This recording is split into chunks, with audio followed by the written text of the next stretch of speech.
Greetings and salutations. Thank you for lending an ear to the voice of the times this Monday, October 25, 2021. For today's editorial, welcome broad political views, but choose wisely.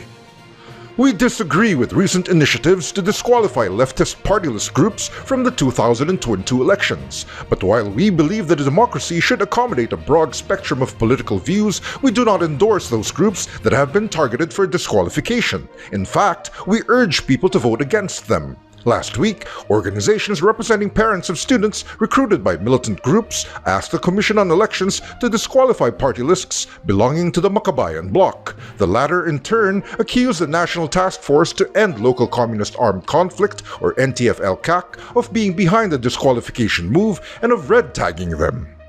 The task force released a statement about disqualifying the Makabayan bloc, saying the group said Bayan Muna Kabataan, Anak Pawis, ACT Teachers, and Gabriela Women's Party have been active in the CPP-NPA's underground revolutionary tactics to push for a communist system. The statement went on to say that the Anti-Terrorism Council has designated the CPP-NPA-NDF, or Communist Party of the Philippines, New People's Army, National Democratic Front, as terror organizations. The party lists in question may be leftists, but they deny being part of the outlawed terror groups. We could go on and on with other claims and counterclaims, but our point is this: if the NTF-LCAC hopes to end the rebel communist movement, it seems better to allow the leftists to compete in the political arena, rather than in the jungles or elsewhere in the shadows. It would be better for the leftists to fight government with political rhetoric, rather than with guns and bullets. Besides, the larger objective of the NTF-LCAC is to defend our democratic values and principles. Assuming that is correct, the task force should remember that a democracy guarantees basic rights and freedoms to every citizen. Denying certain groups the right to participate in the political process seems incongruent with the democratic principles that the NTF-LCAC values and protects. Of course, the rights and freedom provided in a democracy are not absolute. Still, the NTF-LCAC and others in government should not lose sight of those principles as they carry out their mandate. In the end, the inclusion of the leftists in the democratic process may encourage more of their like to lay down their arms and instead use peaceful political discourse to advance their cause. Voter beware!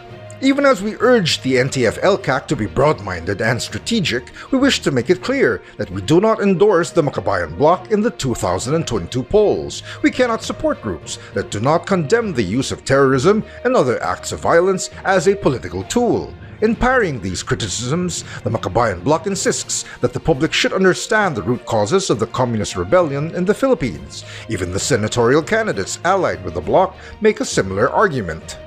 Filipinos should remember that many communist and socialist regimes in the past century have been more repressive and authoritarian than the governments criticized by the leftists today.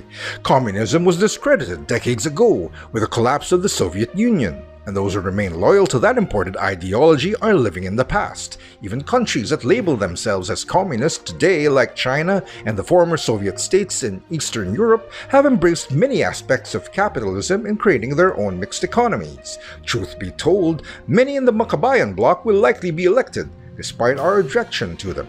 They appeal to a base that practically assures them of sufficient votes for re-election. But so long as they win in the ballots in a peaceful way, then we can accept that outcome. This is also our point to the NTF-LCAC and others espousing to disqualify certain groups because of their political views. Oftentimes, the people's choice fails to satisfy everyone. It is not supposed to anyway.